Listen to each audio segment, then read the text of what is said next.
NTPC ESI డిస్పెన్సరీలో కార్మికులకు వారి కుటుంబాలకు అవసరమైన మందులు సమకూర్చి మెరుగైన వైద్య సౌకర్యం కల్పించాలని సిఐటియు అనుబంధ రామగుండం ఇండస్ట్రియల్ వర్కర్స్ యూనియన్ అధ్యక్ష ప్రధాన కార్యదర్శి గిట్ల లక్ష్మారెడ్డి నాంసాని శంకర్ డిమాండ్ చేశారు.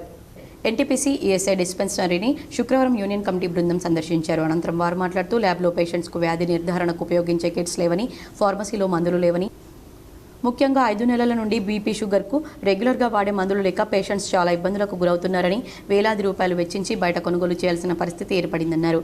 రామగుండం పారిశ్రామిక ప్రాంతంలో NTPC, RFCL, railway, Basant Nagar, municipal వివిధ పరిశ్రమల్లో పనిచేస్తున్న కార్మికులకు 35,000 ఐపీ వారి కంట్రిబ్యూషన్ ప్రతి నెల లక్షలాది రూపాయలు చెల్లిస్తున్నారని, కానీ డిస్పెన్సరీలో ప్రభుత్వం మందులు సప్లై చేయకుండా కార్మిక కుటుంబాలను ఇబ్బందులకు గురిచేస్తుందని ఆరోపించారు.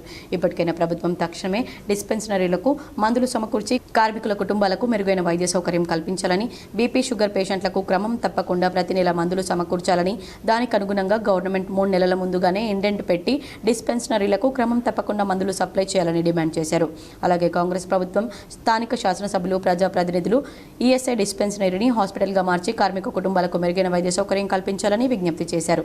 లేని ఏడల యూనియన్ ఆధ్వర్యంలో కార్మికులందరినీ సమకూర్చి పెద్ద ఎత్తున ఉద్యమం చేస్తామని హెచ్చరించారు. ఎన్టీపీసీలో ఈఎస్ఐ డిస్పెన్సరీని సిఐటియు రామగుండం ఇండస్ట్రియల్ వర్కర్స్ యూనియన్గా మేము కమిటీగా సందర్శించడం జరిగింది. ఇక్కడ ప్రాబ్లమ్స్ ఏంటంటే ఒక్క మందు కూడా లేదు, ఇక్కడ కనీసం నొప్పి గోలి కూడా, మన ఏదైతే దెబ్బ తాకితే టీటీ కూడా లేని పరిస్థితి.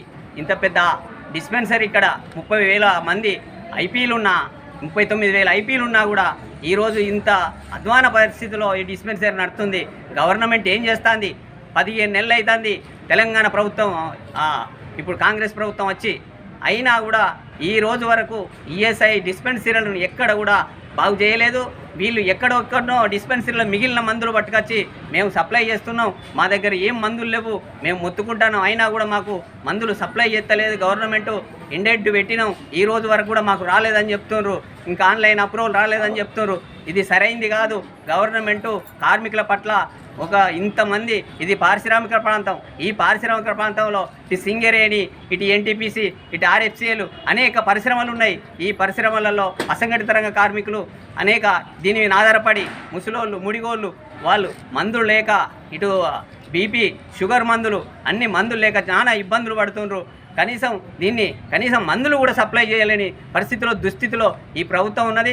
ఈ కమిటీ బృందంలో యూనియన్ నాయకులు ఎం రామాచారి, దండ రాఘవరెడ్డి, రవీందర్, నాగభూషణం, దేవేందర్, లక్ష్మణమూర్తి, సిహెచ్ కుమార్ తదితరులు పాల్గొన్నారు.